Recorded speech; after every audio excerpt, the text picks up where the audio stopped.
noneho ahubwo uretse se gato noneho ahubwo ukaba wenda ushakisha uburyo wabigerageza ku buryo bwose ngo byigurutse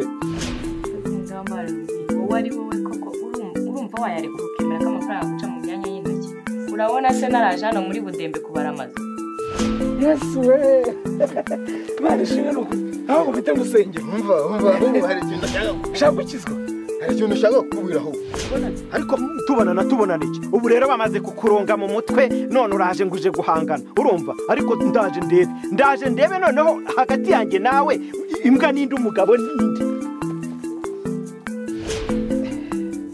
Suruveya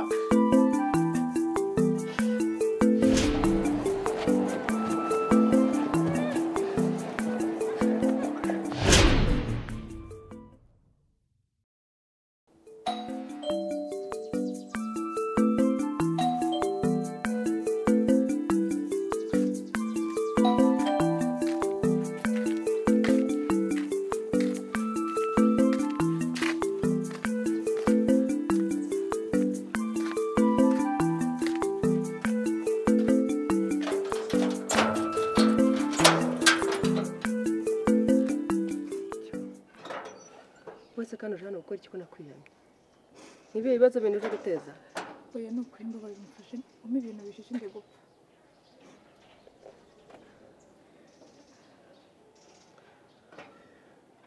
ubundi saba iki ko mwari umeze nk'ubanizwe ndakwinginze ibintu bishishe ni ukuri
Honey.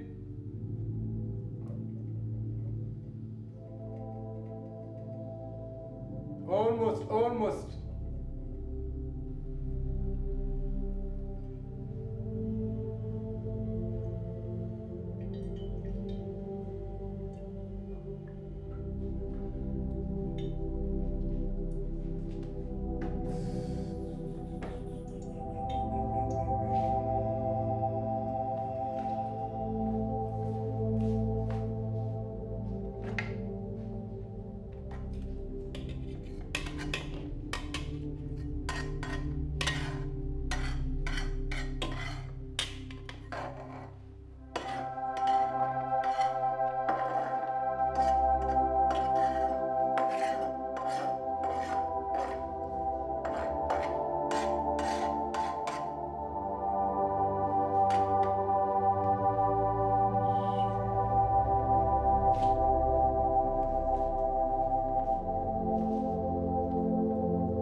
Mama kare kuri ibyo byose maze kukubwira ntaho nawukinze ni ukuri sinkwiye imbabazi kuko wambere mubyeyi nkubera ikigeragezo ndakwinginze umbabarire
umbabarire ntaza gupfa ntababariwe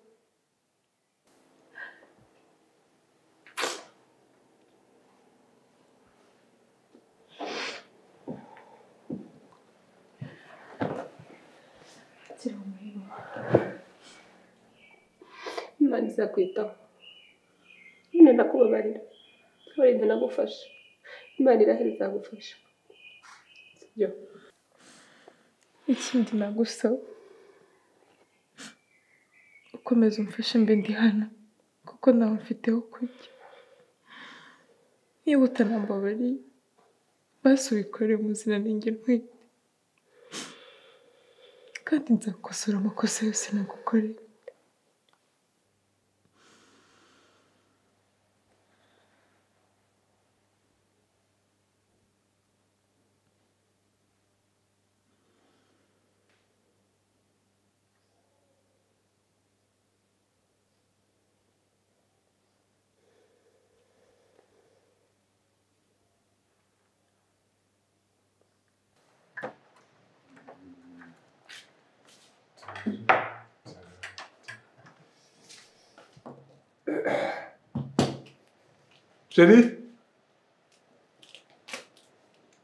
Sheri, karibu ku meza shana.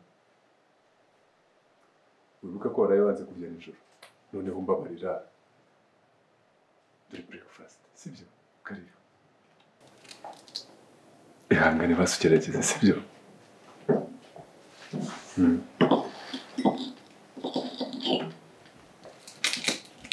Sheri, kiraryoshye humura.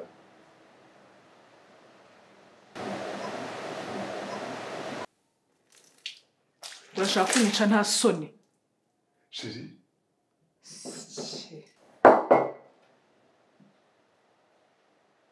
Ariko Sheri, ubu kuko ntabwo ubona ibyo ndimo gukora byose, ngo ubone n'impamvu ndimo kubikora. Ndimo ndagerageza kugira ngo urugo rwacu rwongere rugaruke. Nta na kimwe narimo gukora. Nkumbuye kubona jye nawe tumeze neza, twishimye nk'uko twari tumeze kuva mbere. None ni ibi ngibi urimo kunyitura kweli? Ubuze ubusa. Narakubwiye ngo igihe cyose utarikosora amakosa yose wankoreye nta na rimwe amahoro azaba mu rugo. Ndimo ndagerageza. Uwo ntabwo ubibona koko? Ntukamagare kandi umbwira ubusa. Sheri, nyumva basi. Ndimo ndagerageza. Kandi nta kintu kimwe ntazakora kugira ngo twongere dusubire amahoro nk'uko twari tumeze. Nyumva basi.